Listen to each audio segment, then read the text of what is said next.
اعوذ باللہ من الشیطان الرجیم، بسم اللہ الرحمن الرحیم۔ تمام دیکھنے اور سننے والوں کو میری طرف سے باادب السلام علیکم ورحمۃ اللہ وبرکاتہ۔ امید ہے کہ آپ اللہ تعالیٰ کے فضل اور کرم کے ساتھ خیر خیریت سے ہوں گے۔ اللہ تعالیٰ آپ کو اپنی حفظ و امان میں رکھے، آمین ثم آمین۔ دین اسلام کی جب تاریخ کا مطالعہ کیا جائے تو ہمیں ایثار، قربانی، سادگی، قناعت، توکل کی بڑی مثالیں ملتی ہیں، جس نے جو مشرکین تھے، جو مشرک تھے، جو دشمنان اسلام تھے، وہ بھی متاثر ہوئے اور دین اسلام قبول کیا، اور یہ کوئی معمولی بات نہیں تھی۔ آج بھی اچھے لوگ موجود ہیں، لیکن خلفائے راشدین اور اس کے آگے پیچھے دور میں بڑی بڑی برگزیدہ ہستیاں گزری، جنہوں نے دولت، عہدہ، شہرت اس کو پسند نہیں کیا۔ بہت سی مثالیں، میں ایک مثال پیش کرتا ہوں۔ حضرت سعید بن، ان کو خمس کا گورنر خلیفہ دوم حضرت عمر فاروق رضی اللہ تعالی عنہ نے مقرر کیا۔ وہ جانا نہیں چاہتے تھے، لیکن مجبور کیا گیا کہ آپ سے اس علاقے میں جانے کے لیے، وہ انتہائی غریب لوگوں کا علاقہ ہے، تو آپ جیسے بندے کی ضرورت ہے، وہاں کے حالات کو سنبھالنے کی آپ اہلیت رکھتے ہیں۔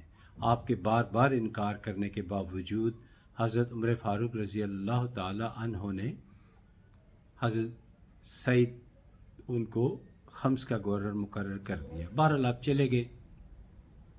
ایک دفعہ کسی جنگ سے کوئی علاقہ فتح ہوا تو مال غنیمت بہت زیادہ آیا، مدینہ میں بہت زیادہ مال غنیمت آیا، تو آپ نے خطوط لکھے اپنی جہاں جہاں مسلمانوں کی حکومت تھی، وہاں کے سربراہان کو اور وہاں کے عمراء کو، بڑی بڑی شخصیات کو خط لکھے۔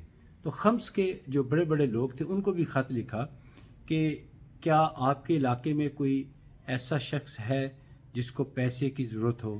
تو وہاں سے فہرست آئی، تو اس فہرست میں سب سے پہلا نام جو تھا وہ وہاں کے گورنر یعنی حضرت سعید ان کا نام تھا، حضرت سعید بن عامر ان کا نام تھا۔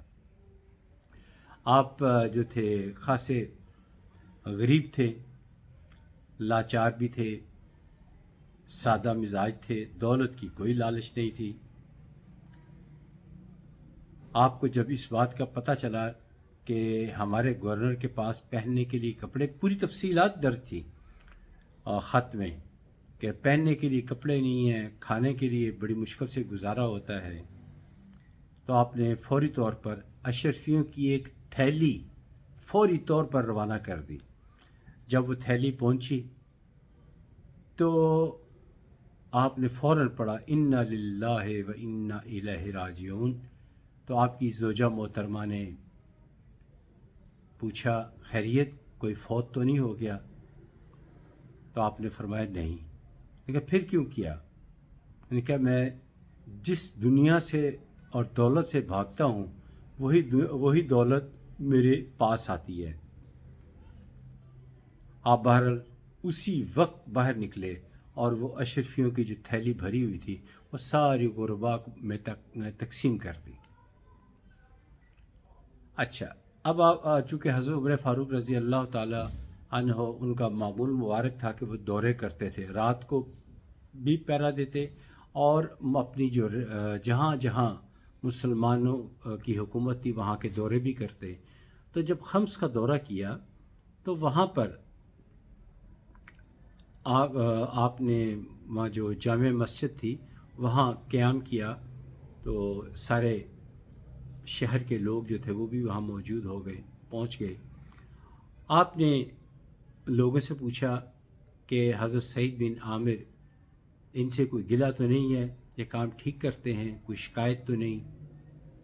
حضرت عمر فاروق رضی اللہ تعالی عنہ ان کو یقین تھا کہ ان کو کوئی گلہ نہیں ہوگا، لیکن لوگوں نے 4 شکایتیں کی، 4، 1 2 3 4۔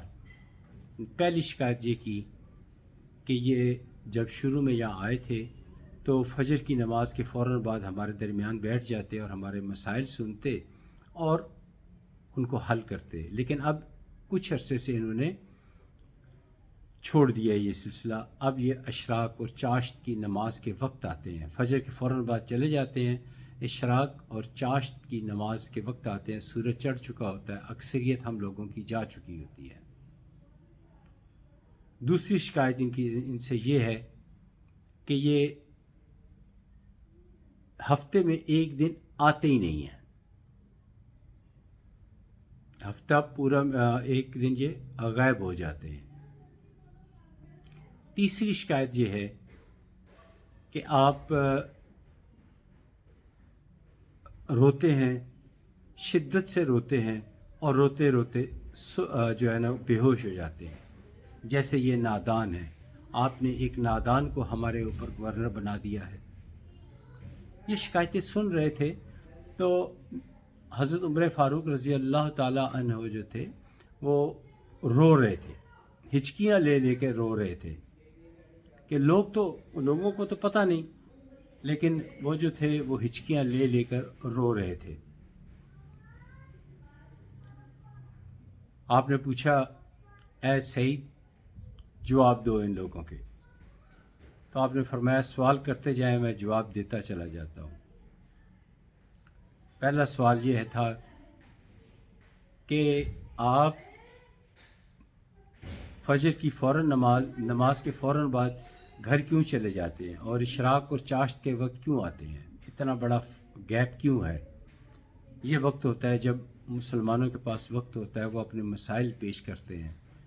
تو آپ نے فرمایا جب یہاں آئے ہیں تو میری بیوی بیمار ہو گئی ہیں، میں نماز کے پڑھانے کے فوراً بعد چلا جاتا ہوں گھر کی صفائی کرتا ہوں،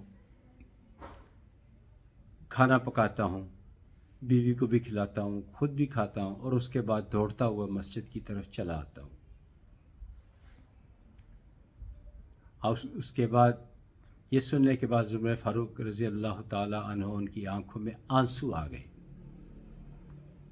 پھر اس کے بعد پوچھا کہ ہفتے میں پورا ایک دن آپ یہاں پہ تشریف نہیں لاتے، مسجد میں نہیں آتے۔ یہ بعض روایات میں پورا دن لکھا ہے، بعض جگہ پہ لکھا ہے کہ نماز فجر سے لے کے ظہر کی نماز تک نہیں آتے۔ تو آپ نے فرمایا یہ معاملہ میرے اور میرے اللہ کے درمیان تھا، اس کو نہ کھولے تو بہتر ہے۔ لیکن حضرت عمر فاروق رضی اللہ تعالیٰ عنہ نے فرمایا یہ عوام کا سوال ہے، اس کا جواب دینا ضروری ہے، میں بھی جواب دہ ہوں، تم بھی جواب دے ہو۔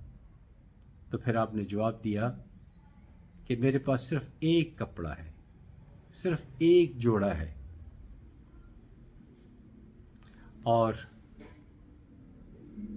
میں یہ کرتا ہوں کہ صبح نماز فجر کے اشراق چاشت کے فوراً بعد گھر جاتا ہوں، وہ اس جوڑے کو اچھے طریقے سے دھو لیتا ہوں، خوب نچوڑتا ہوں اور دھوپ میں ڈالتا ہوں، اور وہ پھر یہ جمعہ والے دن میں یہ عمل کرتا ہوں، اور جلدی جیسے بھی اس دوران میں اپنی بیوی کے کپڑے پہن لیتا ہوں، اور جمعے کی نماز سے پہلے وہ اس کو جیسے بھی ہو، خشک ہے تار ہے، جیسے بھی ہوتے ہیں، میں پہن کے جمعہ پڑھانے چلا آتا ہوں۔